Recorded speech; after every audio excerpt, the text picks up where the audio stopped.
Assalamualaikum warahmatullahi wabarakatuh.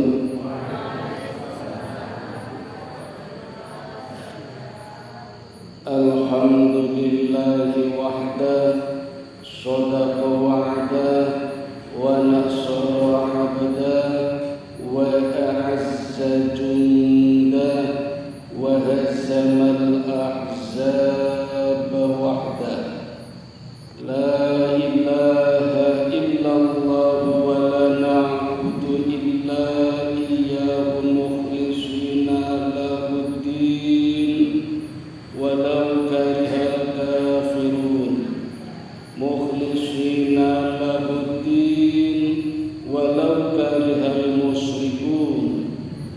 Musyrikina lahuddin, mukhlishina lahuddin walau karihal munafiqun. Asyhadu an la ilaha illallah wahdahu la syarika lah, wa asyhadu anna Muhammadan abduhu wa rasuluhu la nabiyya ba'dah. Syukur alhamdulillah, monggo Bapak Ibu saudara-saudara jamaah pengajian Obama, obrolan agama malam Ahad, Masjid Mubarak yang diberkati Allah. Sebenarnya malam ini saya masih ingin melanjutkan materi pengajian Obama terakhir, yaitu tentang barokah, karena sebelumnya tentang takwa. Tapi atas izin permintaan panitia, agaknya sangat bersemangat ingin segera melanjutkan materi tentang Qasasul Anbiya, maka bismillah saya penuhi permintaannya. Dan nanti kalau masih ada sisa waktu, baru saya lanjutkan tentang materi barokah, materi selingan, materi sisipan. Karena kemarin temanya Idul Fitri dan Idul Adha. Idul Fitri tentang takwa, Idul Adha tentang barokah. Karena tidak semua para nabi dan rasul Bapak Ibu diceritakan secara gamblang dan detail. Ada beberapa nabi yang kisahnya sangat sedikit sekali secara garis besar. Bahkan ada nabi yang hanya namanya saja, tidak ada kisahnya, itu juga ada. Luar biasa ini. Apa maksud Allah sebegitu menuliskan para nabi di Quran? Ada yang kisahnya detail sampai saya harus menyampaikan sampai 4 seri, seperti kisah Nabi Ibrahim dengan Namrud, dengan Ismail, dengan Ishak, dengan Yakub, sampai 4 seri.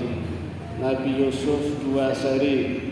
Bahkan ada satu pertemuan pengajian bisa menyampaikan langsung 2 nabi, Nabi Hud dan Nabi Soleh, karena memang panjang pendek kisahnya beda-beda. Sengaja Allah membuat kisah seperti itu sebenarnya memberikan kesempatan kepada kita untuk mengkaji lebih dalam.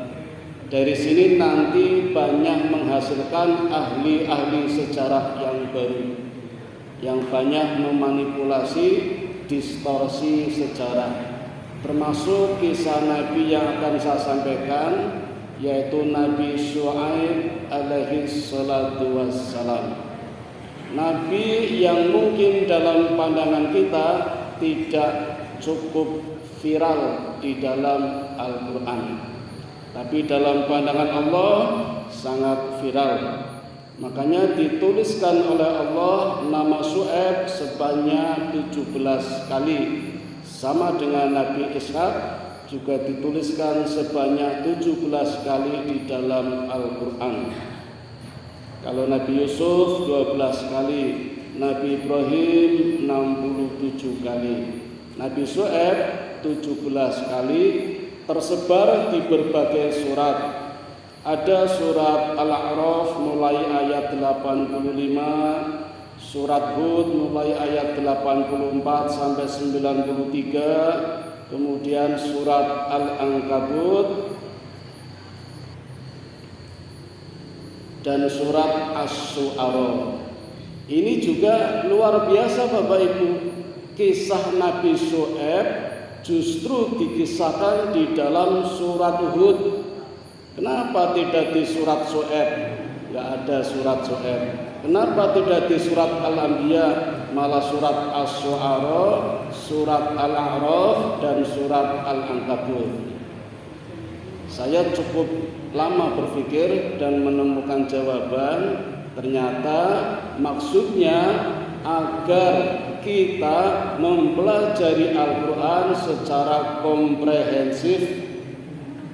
Mungkin kalau kisah Nabi Syuaib secara khusus ada di surat Syuaib, barangkali kita hanya belajar membaca surat Syuaib saja.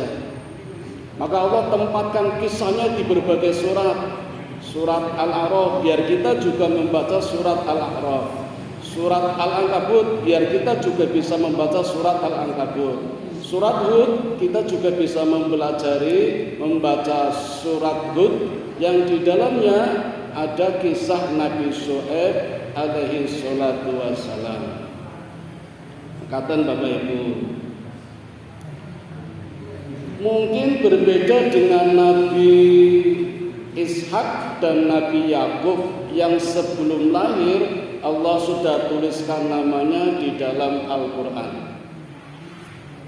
Tetapi nama Syuaib sendiri di dalam Al-Quran diartikan orang yang memberikan petunjuk ke jalan yang benar. Jadi arti kata Syuaib artinya orang yang memberikan petunjuk untuk menuju jalan yang benar. Melihat arti Syuaib seperti ini, kalau di dalam bahasa Indonesia ini kalimat yang sempurna Bapak Ibu, karena mengandung SPOK, subjek, predikat, objek, keterangan. Subjeknya adalah Syuaib sendiri sebagai nabi. Nabi itu dari kata naba, maka ada surat An-Naba, berita besar. Maka tugas Nabi adalah menyampaikan berita besar. Berita besar itu ada dua, peringatan dan kabar gembira. Allah mengirimkan Nabi pasti ketika ada kaum, ada umat yang mulai ingkar kepada Allah. Maka tugas Nabi adalah memberikan peringatan. Ini berita besar yang pertama. Ketika diberi peringatan kemudian sadar, berita besar kedua adalah kabar gembira, yaitu surga. Ketika diberi peringatan malah kufur, berita besarnya adalah neraka.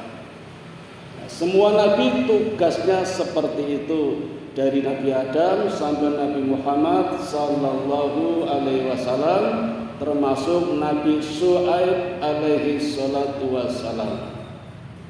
Tugasnya Nabi Syuaib adalah menyampaikan kebenaran, mengajak kepada jalan yang benar dengan petunjuk-petunjuk Allah. Dengan demikian, karena mendapatkan tugas menyampaikan kebenaran, memberikan petunjuk, maka seorang nabi pasti sudah penuh dengan petunjuk itu sendiri. Tidak mungkin kalau Nabi tidak punya petunjuk memberikan petunjuk kepada orang lain. Tidak mungkin. Nah Bapak Ibu, Nabi Syuaib salah satu dari 4 nabi yang berbangsa asli Arab. Selain Nabi Hud, Nabi Saleh dan Nabi Muhammad sallallahu alaihi wasallam. Jadi selain 4 nabi ini adalah nabi Bani Israel dan non Bani Israel. Nabi-nabi Bani Israel jumlahnya ribuan. Jadi jangan kaget kalau jumlah nabi 124.000 yang bukan Bani Israel, hanya Nabi Adam, Nabi Idris, Nabi Nuh, Soleh, Hud, Ibrahim, Ismail, Lot, Ishak, sudah. Setelah itu baru nabi-nabi Bani Israel, mulai dari Nabi Yakub. Nah, dari sekian banyak nabi hanya 4 yang asli dari suku bangsa Arab. Bapak Ibu, jangan marah dulu. Kalau di dalam kitab-kitab Samawi 4 nabi ini tidak ada, tidak diceritakan. Jadi kalau panjenengan buka kitab Perjanjian Lama Old Testament atau Perjanjian Baru New Testament, termasuk kitab Tanakh, kitabnya orang Yahudi, 4 nabi ini tidak ada. Nabi Hud tidak diceritakan, Nabi Soleh tidak diceritakan, Nabi Muhammad tidak diceritakan, Nabi Syuaib juga tidak ada kisahnya di dalam kitab-kitab Samawi. Kenapa nggih? Sebegitu bencinya mereka dengan Islam atau mungkin dengan suku Arab sampai 4 nabi ini tidak diceritakan. Nabi Syuaib dikisahkan Bapak Ibu, tapi ternyata berbeda versi dengan Nabi Syuaib yang akan kita pelajari sejarahnya. Selama ini mungkin kita pernah mendengar kisah Nabi Syuaib, yang banyak orang beranggapan bahwa Nabi Syuaib adalah mertuanya Nabi Musa. Pernah dengar nggih? Ternyata itu bukan Nabi Syuaib. Itu orang alim biasa, orang soleh, namanya Yitro. Nah, oleh orang-orang Bani Israel diberi nama Syuaib. Nah, karena waktu sejarah selangnya itu sangat jauh sekali. Jadi memang di dalam kitabnya orang Yahudi diceritakan kalau Musa menikahi anaknya Syuaib yang bernama Sofurah atau Safroa. Itu ternyata bukan anaknya Syuaib, anaknya Yitro. Itu di zaman Nabi Musa. Satu nggih Bapak Ibu kejanggalannya, keanehannya. Ya, 2 sama yang tadi nih, yang asli berbangsa Arab ada 4 tapi tidak diceritakan dalam kitab-kitab Samawi. Yang ketiga Bapak Ibu, urutannya di dalam Quran Nabi Syuaib selalu disebutkan setelah Nabi Lut, sebelum Nabi Musa. Di dalam Al-Quran selalu disebutkan setelah Nabi Lut, sebelum Nabi Musa. Itu artinya antara Nabi Lut dengan Nabi Syuaib tidak ada nabi. Dan setelah Nabi Syuaib dengan Nabi Musa juga tidak ada nabi. Ini yang membuat menggelitik kita untuk berpikir, ya, kenapa, ada apa itu? Apalagi saya sudah terlanjur menyampaikan di masjid ini ketika pengajian Obama sebelum Ramadan, juga pas Ramadan ketika sholat subuh dan tarawih, mulai dari Nabi Adam, Idris, Nuh, Hud, Soleh, Ibrahim, Ismail, Lot, Ishak, Yakub, Yusuf. Ternyata Lot Syuaib ini setelah Nabi Lut. Padahal kemarin saya menyampaikan Nabi Lut, setelah Nabi Lut Ishak, Yakub, terus Yusuf. Sekarang baru Syuaib. Berarti antara Lut dengan Syuaib ada berapa nabi itu? Ishak, Yakub, Yusuf, ada 3 nabi. Ada apa ini? Saya mencoba berpikir keras Bapak Ibu. Karena ternyata kalau kita pelajari lebih dalam lagi, urutan Nabi itu bisa berdasarkan permasalahannya, bisa berdasarkan peristiwanya, bisa berdasarkan kurun waktunya, bisa berdasarkan sanadnya, nasabnya. Dan Nabi Syuaib ini nasabnya itu Syuaib bin Nuwaib bin Madian bin Ibrahim. Coba lihat Bapak Ibu, urutannya nggih, tak ulangi lagi, Syuaib bin Nuwaib bin Madian bin Ibrahim. Ini kalau tak lanjut sampai Nabi Nuh Bapak Ibu. Saya potong di sini aja. Ada kata Madian bin Ibrahim. Bin itu artinya apa Bapak Ibu?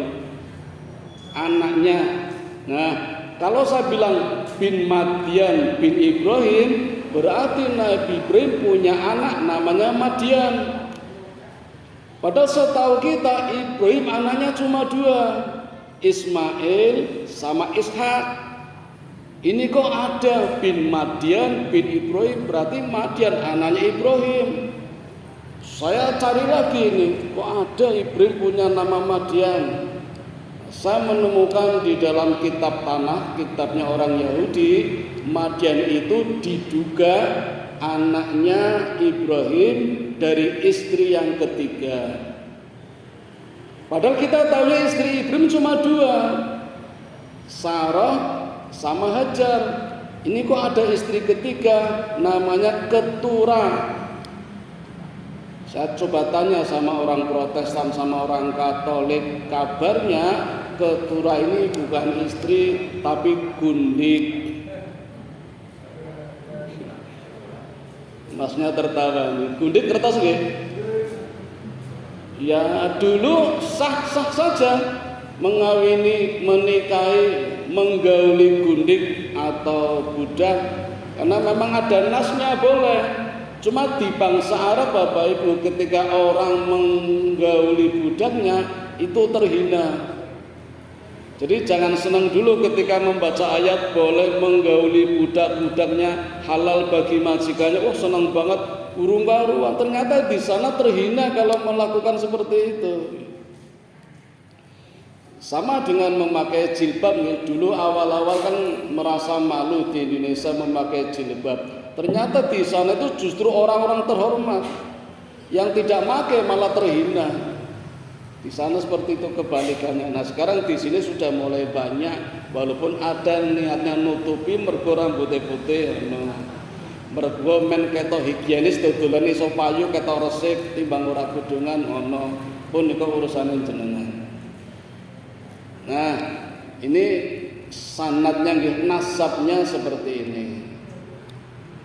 Nah Bapak Ibu, Nabi Syuaib dilahirkan sekitar 1600 tahun sebelum Masehi. Sekarang Maseinya sudah tahun 2022. Jadi kalau ditambah 1600 berarti 3622 tahun yang lalu Nabi Syuaib dilahirkan di timur pegunungan Sinai. Tapi makamnya nanti di daerah Syria sebelah barat daya Syam. Nah itu dekat dengan kampungnya Nabi Lut yang umatnya diazab oleh Allah karena perbuatan sodomi di daerah timur Ka'bah. Jadi hanya mengitari Ka'bah saja. Makamnya, lahirnya dekat dengan Nabi Lut itu ya. Kemudian tempat tinggalnya juga sekitar itu, kampung daerah Nabi Syuaib alaihi salatu wassalam. Bapak Ibu, Nabi Syuaib ini memiliki wajah yang cukup tampan. Kalau saya boleh mengurutkan, menurut versi saya mestinya memiliki wajah tampan yang ketiga. Yang pertama Nabi Muhammad sallallahu alaihi wasallam, ketampanannya tidak hanya bagaikan bulan purnama tapi juga menerangi alam semesta. Yang kedua Nabi Ibrahim, karena dikatakan Nabi Ibrahim memiliki ketampanan yang mirip dengan Nabi Muhammad, berarti yang kedua. Nabi Syuaib diceritakan ketampanannya seperti Nabi Ibrahim. Karena Nabi Syuaib cicitnya ya. Jadi enggak cuma anak, cucu tapi cicit. Ibrahim, Madian, Nuaib, terus Syuaib, berarti cicitnya. Itu wajahnya mirip Nabi Ibrahim. Nah, yang keempat baru Nabi Adam, ketampanannya bagaikan separuhnya alam semesta. Yang kelima Nabi Yusuf, ketampanannya separuhnya bulan purnama. Itu kalau saya urutkan seperti itu. Tapi yang sangat viral yang wajahnya tampan kan Nabi Yusuf. Ya, mereka punya kisah-kisah tertentu. Nabi Syuaib mendapatkan gelar dari Allah sebagai Khatibul Anbiya. Anbiya itu nabi, Khatibul itu jubir, juru bicara. Memang punya kemampuan sebagai juru bicara. Kemampuan dakwahnya, kemampuan berbicaranya mampu menyihir banyak orang. Kalau saya sebut dunia saat ini sebagai orator, singa podium. Nah, kalau Bapak Ibu membuka sejarah dunia kita, ada beberapa orang yang mendapatkan gelar singa podium, orator. Yang pertama Hitler, yang kedua presiden kita yang pertama Bung Karno. Itu orator tingkat dunia yang kedua. Biografinya itu diceritakan Bung Karno kalau pidato latihannya tidak cuma di sawah, tapi di Tanjung, Semenanjung, di laut. Setiap pagi teriak-teriak pidato itu suaranya menggelegar. Ketika saya di Blitar Bapak Ibu, saya sempat memborong kaset pidatonya Bung Karno. Rata-rata itu pidatonya sekitar 4 jam. 4 jam itu Bung Karno itu. Suaranya menggelegar. Tidak kayak saya, ada naik kodang turun, itu menggelegar suaranya. Kalau videonya beliau juga sempat sering memberikan pidato di laut, di hadapan tentara, diterjang ombak tetap kuat. Ketika hujan tidak ada yang lari. Gak ada orang seperti Bung Karno sekarang ini. Hujan wahyu kabeh. Saya masih ingat belum ada televisi, hanya radio 2 ban saja, taruh di meja, dengar suara Bung Karno yang rumuni banyak itu. Termasuk tukang-tukang beca itu. Ada orang lewat, berhenti dengerin. Betapa karismatiknya Bung Karno ketika itu. Itu yang saya sukai dan saya senang betul menjadi idola saya karena Bung Karno seorang orator. Tapi mohon maaf Bapak Ibu nggih, hanya itu yang saya sukai. Sepertinya Allah nggak suka yang lain. Jadi dilalah rekaman Bung Karno, kaset-kasetnya hilang semua itu. Ya, termasuk partainya. Nampaknya Allah nggak ridho kalau saya memilih partai itu. Jadi mohon maaf kalau sampai sekarang masih ada yang meminta saya untuk terjun di partai itu untuk mewarnai, ceritanya mewarnai dari sisi rohaninya. Mohon maaf ya, saya hanya suka Bung Karno-nya saja, tapi partainya mungkin saya tidak bisa memilih. Apalagi saya sudah terkena asas netralisasi, jadi tidak boleh memihak. Gambarnya pun bertentangan dengan keyakinan saya. Karena saya punya keyakinan malaikat enggan masuk ke rumah selama masih ada gambar binatang. Mohon maaf kalau berbeda pendapat. Pernah tetangga minta tolong saya untuk membacakan surat Yasin karena orang tuanya sudah Senin Kemis mati orang cengap. Saya coba membacakan surat Yasin sama teman-teman sampai 3 hari, boten mati-mati Pak. Kayaknya ahli warisnya pengen cepat meninggal itu. Orang mati-mati. Ya, kula namung iseng mawon. Ngapunten Pak, niki mungkin nggih, mungkin gegek niki lho Pak. Kula nyuwun sewu, gambar-gambare hiasane tanggalane pun dicopot mawon, digulung. Niki teng meja-meja wonten patung-patung disingkan dulu. Mbok menawi, karena memang ada hadisnya. Malaikat enggan masuk rumah yang ada patung-patung sama gambar-gambar binatang, makhluk hidup. Dilala nurut dicopoti. Sesuk kula maca Yasin malih mati. Kula mboten yakin kok dilala mati. Terus ahli warisnya matur nuwun Pak, matur nuwun pun mati. Waduh. Pun mati kok matur malah ketok banget kok koyo waris niku. Nah, barangkali seperti itu Bapak Ibu. Ya, jadi saya hanya menyukai oratornya saja. Nabi Syuaib ya seperti itu Bapak Ibu, mampu menyihir orang-orang yang ada di hadapannya. Jadi ketika diceramai, ya mungkin setingkat Syainuddin MZ barangkali kalau zaman sekarang itu semuanya tenang semua. Tetapi ya lama-lama kan juga jenuh.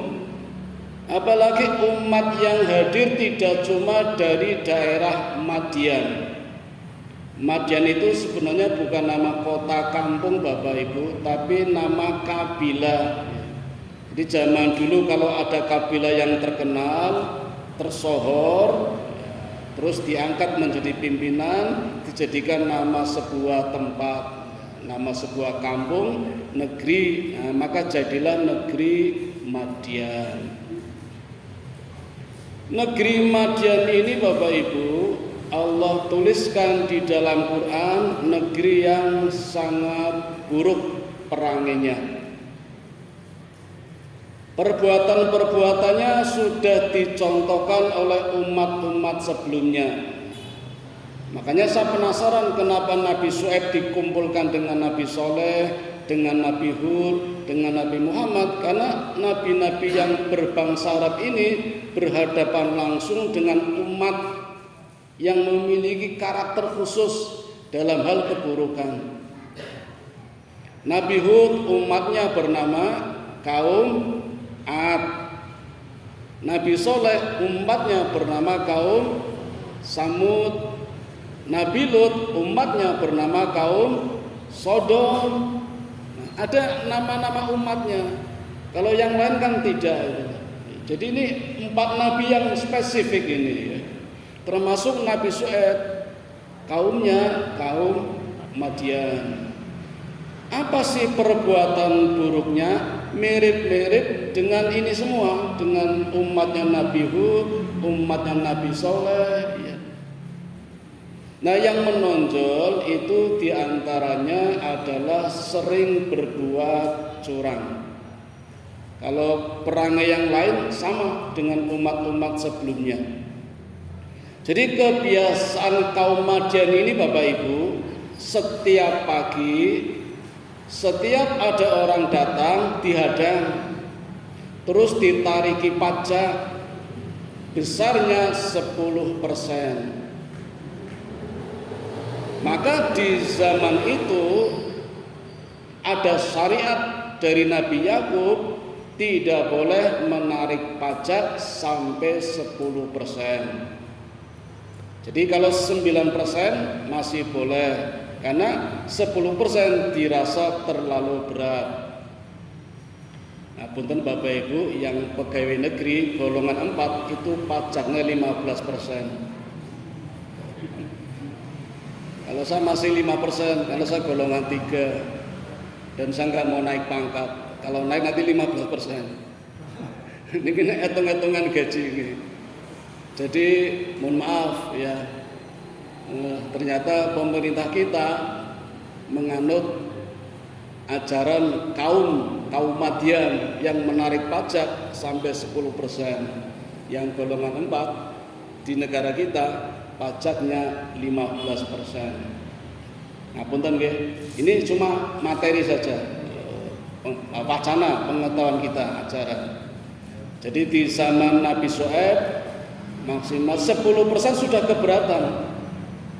Kalau yang menarik pemerintah saja masih bagus untuk pembangunan. bisa merasakan lancarnya jalan tol, misalnya ini fasilitas umum, masih mending. Di zaman kaum Madian itu nggak ada timbal balik, jadi dirampas begitu saja. Siapa yang datang masuk negeri Madian langsung dirampas, pajaknya 10%, tidak mau dibunuh. Ya, jadi masih kejam di zaman dulu daripada sekarang. Sekarang masih dapat timbal balik, ya, pajak dan retribusi. Nitip motor nggak sesuai perda ya 1.000, ini kadang 2.000, ya wes rapopo. Kalau di terang bulan pinggir jalan sampai 5.000 harus menunjukkan STNK, padahal nggak ada aturannya. Ini karena butuh, ya wes. Ngarep atos-atosan jane iso. Wong sing nariki pakai orang nganggo jaket jukir. Kudune kan nganggo. Orang nganggo jane ora mbar apa-apa, nek wani gelut lho niku. Ning ya wis lah apa-apa timbang ora iso parkir. Ten niku perwakilan itu mobil-mobil nggak ada tarif. Wani saged ora wani gelem ya ora apa-apa. Ya gimana lagi ini? Itu kan nggak masuk negara. Ya jadi seperti zamannya Nabi Syuaib itu nggak masuk negara, diambil oleh masyarakat setempat. Jadi pajak itu masih baik kalau masuk ke kas negara dan dipakai untuk kemakmuran rakyat. Jangan masuk negara dipakai untuk segelintir kelompoknya, segelintir partainya. Itu nanti juga salah lagi itu. Itu perangai yang pertama dari kaum Madian di zaman Nabi Syuaib. Pagi hari seperti itu Bapak Ibu perbuatannya. Siang harinya karena mereka pencahariannya adalah bercocok tanam dan jual beli, mereka pandai mempermainkan timbangan beras, timbangan telur dan macam-macam itu. Mereka dikatakan mahir terampil karena hampir tidak konangan. Ya, hanya Nabi Yakub yang ngonangi itu, lainnya enggak, saking pinternya. Jadi wadahnya itu dibanduli waktu, disembunyikan, jadi ketok tetap mantep ini. Satu kesalahan. Yang kedua, yang ini malah dikurangi bandule, jadi kan cepet ngaten. Dua. Yang ketiga tekniknya. Jadi ketika beli beras, apa telur, apa salak, kudune kan alon-alon ngucuri beras, cur nanti imbang. Niku langsung bruk kan jeglek toh. Begitu jeglek, oh mantap, langsung diambil diwadahi kresek diwadahi karung niku. Karena mereka ora sronto nek kesuwen kan kudune cur alon-alon nganti imbang to. Ora sronto wis cepetan. Nah, kalau zaman sekarang sudah banyak sekali Pak, sampai di pom bensin aja ngisi bensin langsung crot gitu to. Kudune alon-alon tur, tapi kan kesuwen juga ngantri oke banget. Sering kan crot, begitu crot kan mumpluk toh. Nah, busanya itu kan menyentuh digitalnya. Jadi kira-kira digital udah penuh. Padahal kalau nunggu rampung itu nggak penuh Pak. Kelingan zaman bisnis minyak tanah niku nggih. Drum-drumnya mesti miring toh niku. Nek ngisi, kenapa tidak berdiri? Kayak gelas ini mesti miring. Padahal mulutnya di sini. Kalau diisi mesti penuh karena ini kan gini miring. Kalau ditarik lurus itu kira-kira ruginya 20 liter Pak. Pernah dihitung ruginya 20 liter satu drum. Kalau 50 drum berapa? Kalau sehari berapa? Sebulan berapa? Setahun berapa? Saiki bangkrut gantine gas. Gas ya padha wae. Gas melon 22.000, 24.000 jebul isine mung pira. Sama dengan beli pulsa regane 1.000 isine ora nganti 1.000. Nah, jadi ini dalam perkembangannya. Di zaman Nabi Syuaib bahasanya jangan main-main timbangan. Kalau sekarang lebih luas lagi kecurangan-kecurangan di dalam bisnis. Ya. Nah, itu. Makanya Allah mengancam di dalam surat wailul likulli humazatil lumazah wailul lil mutaffifin. Celakalah neraka wel. Bapak Ibu kalau dengar neraka wel mungkin nggak begitu viral ya. Karena yang sangat menakutkan neraka jahanam. Tapi kalau tahu hadisnya Pak, mengerikan Pak. Ternyata ibu-ibu, neraka Uwail itu ada di dalam neraka jahanam. Jadi kalau mau masuk neraka Uwail, masuk neraka jahanam dulu. Itu kalau kita tahu hadisnya itu. Karena nggak tahu hadisnya itu, cuma neraka Uwail, bukan neraka jahanam. Jangan dikira untuk masuk neraka Uwail itu masuk neraka jahanam dulu. Karena neraka Uwail itu lembah neraka yang berada di dalam neraka jahanam. Jadi apa doa intine to niku tengah-tengah neraka jahanam, neraka Uwail untuk orang-orang yang bermain-main timbangan. Ngaten Bapak Ibu. Itu kejadiannya siang hari di kaum penduduk Madian sampai sore hari. Malam harinya apa yang mereka lakukan? Keledeh, begal, ngerampok. Apa doa itu zaman saiki? Jadi kalau sekarang kita dengar keledeh, gak usah kaget. Di zaman Nabi SAW ada keledeh itu. Gak usah kaget. Keledeh udah dari dulu ada.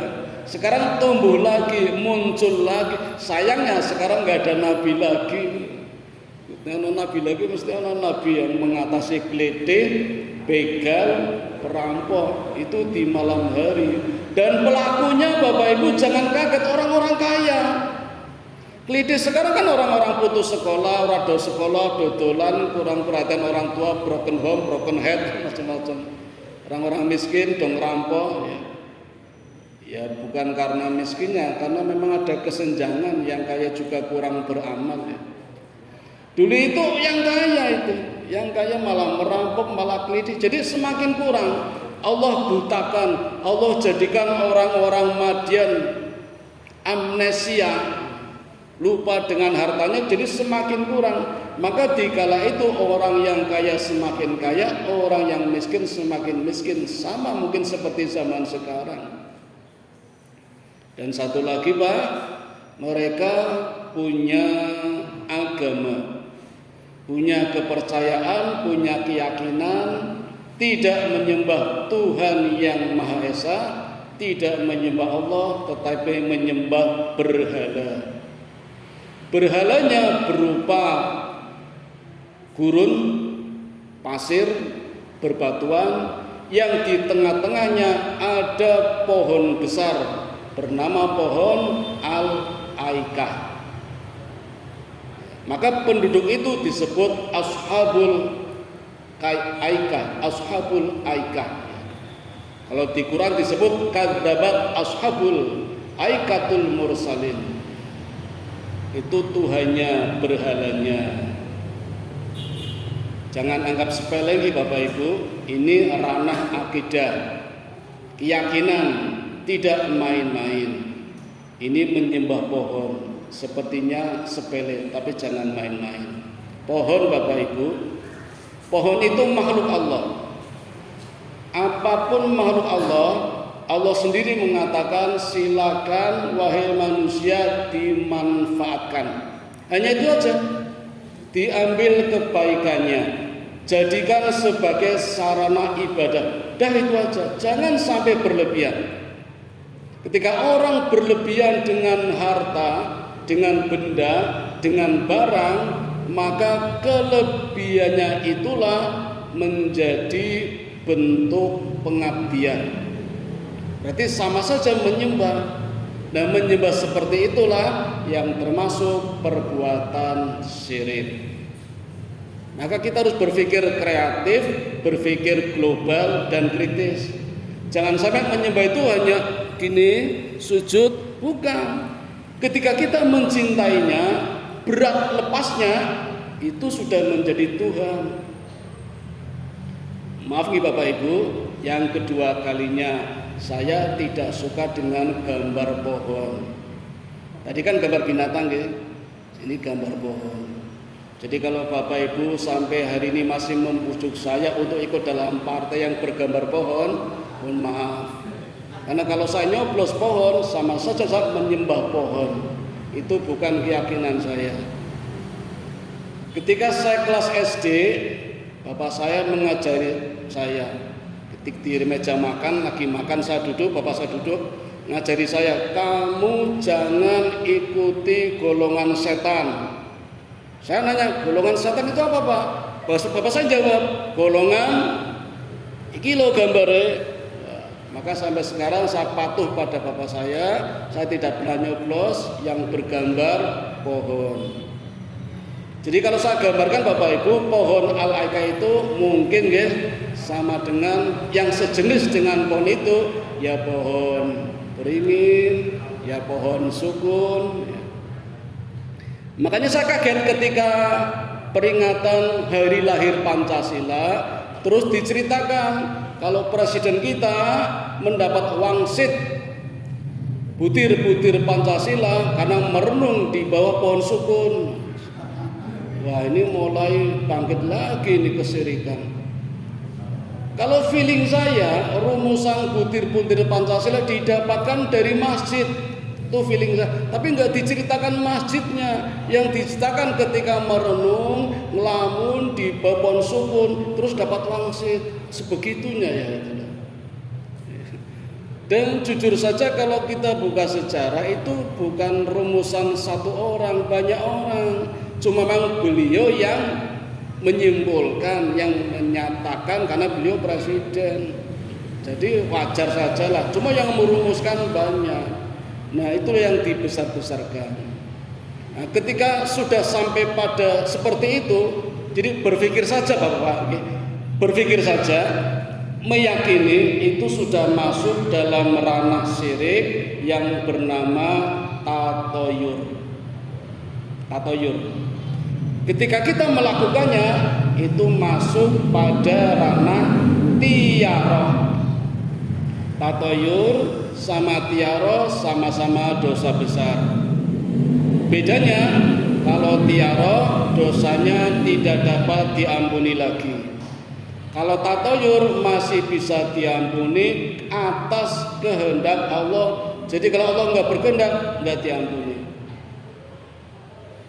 Fir'aun, Namrud jelas masuk neraka karena sudah masuk pada ranah tiaroh. Allah nggak mengampuninya walaupun bertobat. Kan Fir'aun bertobat itu. Ketika tenggelam terus dimuntahkan dari lautan masih hidup. Terus bertobat. Kalau begini ya Musa, okelah aku bertuhan kepada Tuhanmu. Tobat, tapi tobatnya tidak diterima karena sudah masuk tiaroh. Namrud juga begitu. Kenapa Namrud tidak diterima tobatnya? Karena Namrud sudah masuk tiaroh. Namrud itu satu dari 6 raja yang ada di dunia ketika itu, dan paling bernafsu ingin menjadi raja terbesar tidak cuma di Babilonia tapi di dunia, ingin mengalahkan 5 raja-raja besar. Suatu pagi di kamarnya dimasuki anak kecil laki-laki, bilang kepada Namrud, ya Namrud, kamu tidak akan menjadi raja besar selama di sampingmu masih banyak danyang-danyang wanita-wanita, perempuan-perempuan. Maka saat itu juga semua dayang-dayang dibunuh semua Pak, termasuk anak laki-laki yang kecil itu yang menasihati di kamar itu. Besok paginya anak kecil itu ada lagi masuk kamar lagi. Jadi Namrud kaget, loh kok masih hidup, kan sudah tak matiin. Kata anak kecil, ya Namrud, kamu tidak akan bisa membunuh saya karena saya adalah iblis. Jadi ternyata ada baiknya Pak Iblis menasihati Namrud. Kalau pengen menjadi raja terbesar, jangan tergoda oleh para wanita-wanita. Jangan apa Pak? Jangan apa. Namrud, kalau pengen menjadi raja terbesar, kamu harus menjadi penganut aku. Nah ini jadi hambaku. Itu iblis Pak, merubah berwujud anak kecil. Dan satu syarat lagi Namrud, kamu harus mengawini ibumu. Jadi ibunya dikawini sendiri itu Namrud itu. Nah, maka dilaksanakan syarat-syaratnya. Tapi ternyata Allah berkehendak lain. Di hari penobatannya Allah mengirimkan Nabi Ibrahim alaihissalatu wassalam yang dulu pernah saya ceritakan ya, di Obama di bulan Ramadan itu. Namrud yang masuk neraka. Jadi kalau ada orang, saya cerita tentang keburukan Fir'aun, keburukan Namrud, ada orang bilang, ya kamu nggak boleh ngerasani orang loh. Boleh aja, sudah dijamin masuk neraka, masa nggak boleh. Kan ada juga orang bilang gini, kamu jangan ngerasani orang, karena orang yang dirasani biasanya dosanya berkurang. Belum tentu. Anteneh ngerasani Fir'aun dosanya berkurang. Ngerasani Namrud dosanya berkurang, ya enggak apa-apa Namrud. Karena sudah masuk ke ranah tiara. Nah kalau tatayur itu juga dosa besar Bapak Ibu. Cuma atas kehendak Allah bisa diampuni juga bisa tidak. Jadi masih ada harapan kalau tatayur. Tapi kalau bisa ya jangan. Nah tatayur itu baru sampai ke ranah pikiran, berpikir, ya, keyakinan, tapi belum melakukan. Belum melakukan. Cuma kira-kira, jangan-jangan itu sudah. Makanya hati-hati sekali. Nah yang perilaku seperti ini, maka Allah menugaskan Nabi Syuaib untuk menunjukkan kepada jalan yang benar. Maka sebenarnya syariat Nabi Syuaib sama dengan nabi-nabi sebelumnya yang selalu berdakwah kepada umatnya, jangan berbuat syirik dan berbuatlah amal soleh. Nah, sama dengan syariat Nabi Muhammad sallallahu alaihi wasallam juga begitu, bertauhidlah kepada Allah dan lakukan amal soleh, puasa, zakat, sholat dan macam-macam. Nah, kita mau pakai yang mana Bapak Ibu? Jelas pakai syariat Nabi Muhammad sallallahu alaihi wasallam. Karena syariat nabi-nabi sebelumnya semuanya sudah dimansuh, sudah dihapuskan. Nah syariat Nabi Muhammad syariat yang paling sempurna. Nah kembali ke Nabi Syuaib juga seperti itu. Maka kalau kita mengolah pikiran kita Bapak Ibu, ketika Nabi Syuaib melihat umatnya bermain timbangan, Nabi Syuaib mengatakan, kalau kamu jujur saja, kamu juga tidak mendapatkan pahala, apalagi berbuat curang. Kata umatnya, kan cuma sedikit, kan sedikit nggak apa-apa. Kata Syuaib, nggak apa-apa bagaimana? Kan sekarang kan banyak orang beralasan karena sedikit. Minum minuman keras haram, minum Manson nggak boleh, topi miring nggak boleh, vodka nggak boleh. Kalau dikit kan nggak apa-apa, sama aja. Sedikit atau banyaknya sama saja tetap tidak boleh. Kan nggak mabuk, jangan bilang nggak mabuk. Beli telur 1 kilo isi 18 rata-rata. Saya pernah beli di kambing bisa 19 karena telurnya kecil-kecil. Ada juga agak besar cuma 17. Misalnya ketika ditimbang ambil satu saja kan nggak konangan toh Pak. Amung siji mung piro, hanya 0, berapa. Tapi bukan masalah kecilnya. Masalah perbuatan tercelanya itu bermain-main timbangan. Kenapa tidak milih yang baik, tambah siji nggo ibu, malah baik kok itu. Nggo ibu siji. Bonus mergo langganan kan malah baik. Tapi umatnya Nabi Syuaib malah menguranginya seperti itu. Sampai Syuaib mengalah, misalnya kamu berbuat jujur saja, kamu juga tetap tidak mendapatkan pahala. Loh kenapa? Karena berbuat syirik, menyembah pohon al-aikah. Jadi ini ajaran satu paket Bapak Ibu. Jangan berbuat syirik, beramal soleh. Satu paket. Beramal soleh saja tapi masih berbuat syirik, tidak akan mendapat pahala. Sekarang coba Bapak Ibu saya terapkan di dalam agama kita, agama Islam. Ini rada mikir nggih.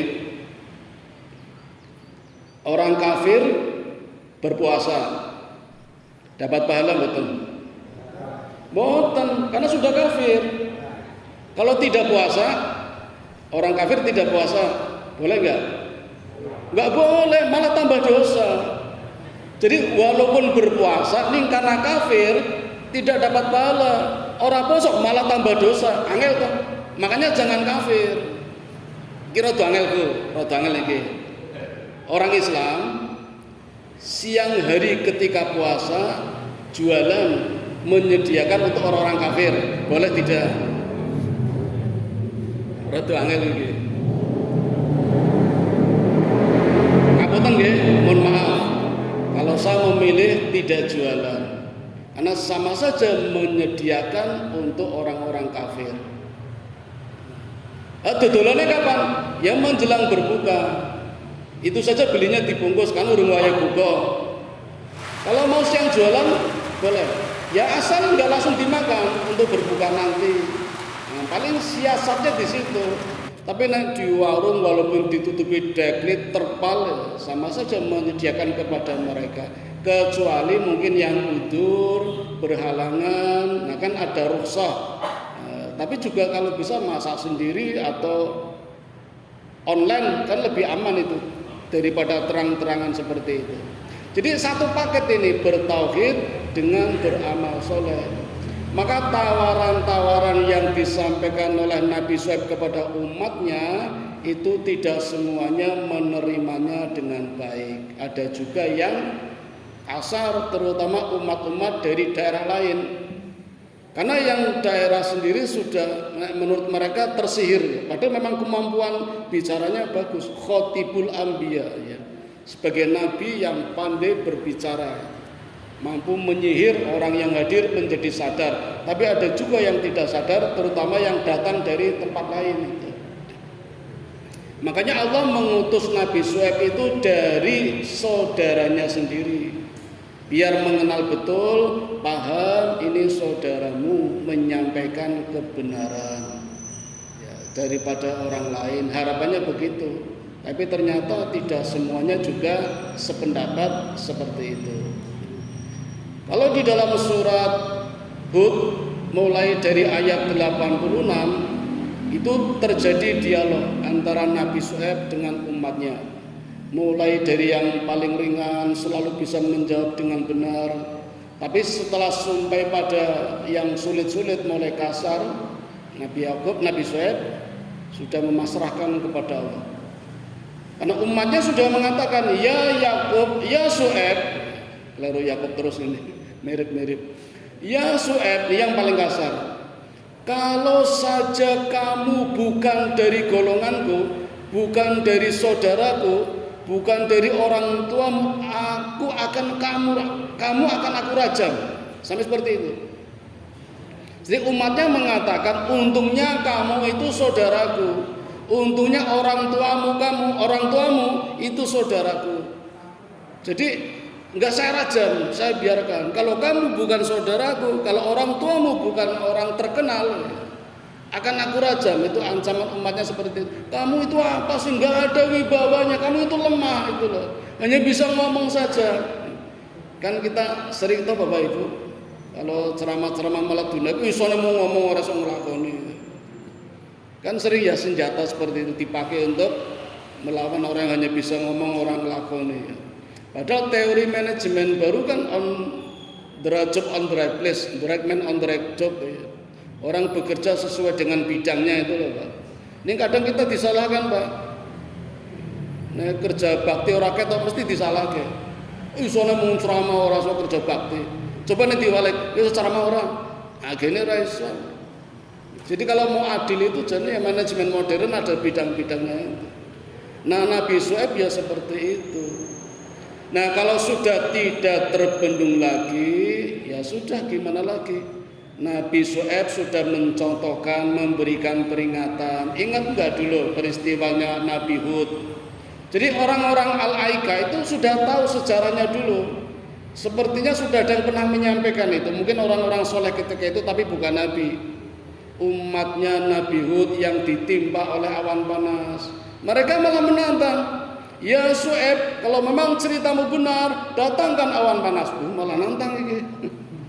Gak tobat malah nantang. Syuaib ceritakan lagi. Ingat gak kamu dulu umatnya Nabi Soleh ditimpa petir yang mengganas? Apa reaksi umatnya? Ya Syuaib, kalau memang betul datangkan petir menggelegar. Malah nantang Pak. Sampai Syuaib mengatakan, ingat gak Lut yang dekat dengan kita? Kalau di Quran bahasanya Lut itu tidak jauh dengan kita. Nah, kalau tidak jauh kan berarti dekat. Nah, dekat itu bisa dekat peristiwanya, bisa dekat tempatnya, bisa dekat nasabnya. Tempatnya memang dekat Pak dengan peristiwanya Nabi Lut itu. Ya, mereka ingat semua pelajaran itu, tapi malah nantang Syuaib. Kalau memang betul ya saya datangkan azab itu, malah nantang itu. Karena sudah tidak terbendung lagi, maka Allah memerintahkan Nabi Syuaib untuk mulai menghindar. Karena prosesi musibah, azab akan segera datang. Azabnya luar biasa Bapak Ibu. Azabnya dimulai dari Allah datangkan musim kemarau, musim panas. Kalau dulu di zaman Nabi Hud, umatnya kaum Ad itu awan panas 3 hari. Ini 1 minggu Pak, panas 1 minggu, nggak ada angin. Ini kipas angin mati sudah mulai semua ini. Kalau nyala kan mending ada angin, ada AC. Coba panas nggak ada angin, nggak ada AC, nggak ada kipas angin, maka tanaman-tanaman kering semua Bu. Sampai air mendidih itu. Air itu bisa mendidih di zaman Nabi Syuaib itu. Dilanda musim kemarau, udara panas tapi tanpa angin itu. Jadi ya panas banget semua nih, air saja sampai mendidih. Ini gondok-gondok matang nih. Tapi nggak kepikiran ke situ. Dan juga nggak minum, mau minum panas semua mendidih. Bayangkan seminggu haus, nggak makan, nggak minum ya. Itu seminggu. Allah sengaja, kok nggak tobat-tobat, malah menantang itu. Ingat umatnya Nabi Soleh dulu seperti apa, malah menantang. Maka Allah turunkan azab yang kedua. Azabnya yang diturunkan pula kepada umatnya Nabi Soleh, kaum Samud, yaitu awan panas. Tapi mereka menyangka air hujan. Jadi ketika didatangkan awan gelap hitam, mereka bersorak-sorai, wah sebentar lagi hujan, ternyata omongannya Syuaib salah itu. Maka semua keluar rumah Pak, semua keluar rumah, berkumpul dalam satu lapangan karena awan hitam itu dikiranya hujan. Ternyata dari awan hitam ini keluar petir yang menyambar-nyambar itu, judar. Jadi sama dengan umatnya Nabi Soleh yang disambar petir. Selama 3 hari wajahnya berubah ya. Hari pertama wajahnya kuning, hari kedua wajahnya merah, hari ketiga wajahnya hitam, pekat, legam, terus disambar petir. Itu umatnya Nabi Soleh. Nabi Soleh dulu, kaum Samud. Mereka belum bertobat. Maka datanglah azab berikutnya sesuai dengan permintaannya. Azab yang ditimbakan kepada kaumnya Nabi Lut, kaum Sodom, sama persis. Dari awan hitam itu keluar api, batu berapi, batu bara itu. Jadi menghujani semua. Maka dalam waktu yang tidak begitu lama semuanya mati, menjadi bangkai dalam posisi duduk memeluk lutut. Jadi gini Pak, gini, gini, kepalanya duduk sini. Jadi ada yang seperti ini, ada yang kayak sujud tapi seperti ini, ada yang miring. Kalau kelingan korban kecelakaan SMA ya Benda dulu, yang wisata ke Jawa Timur, kemudian di daerah Buton apa nggih? Kan bis yang kedua yang terbakar habis itu, bis selamat. Bis kedua kan ditabrak, di depannya ada bis nggak bisa menghindar, belakangnya ada bis, jadi terbakar itu. Itu posisi-posisi jenazah yang masih ada ya gini semua itu. Tapi ini nggak ada kaitannya dengan Nabi Syuaib, ini cuma cerita aja, cuma posisinya aja. Ada yang udah jadi api macam-macam seperti itu. Mungkin mohon maaf Bapak Ibu,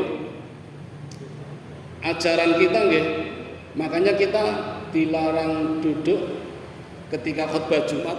Begini nggak boleh nih. Jadi kayak duduknya umatnya Nabi Syuaib, ya, kaum Madian. Kalau di ceramah duduknya gini, nggak boleh nih. Ini juga nggak boleh. Ketika khutbah ya, ketika khutbah Jumat itu nggak boleh gini. Ini ya nggak boleh.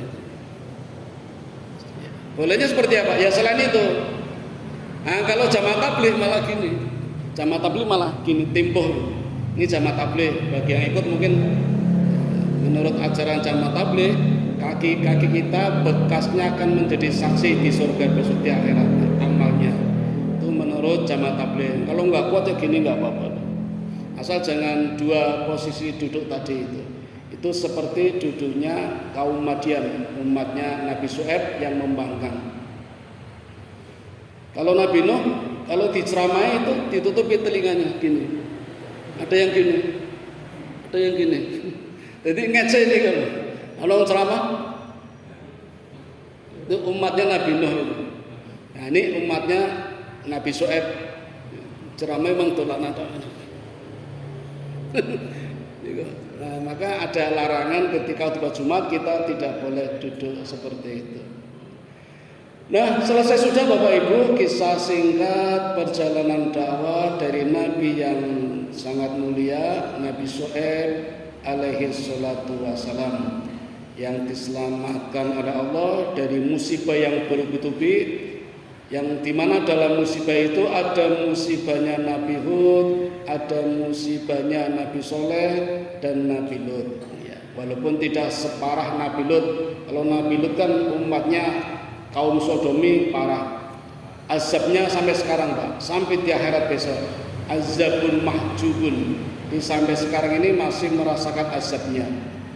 Sampai Nabi ketika perang Tabuk mampir di daerah Yordania itu di laut mati, sempat mendengar cerita-cerita mereka.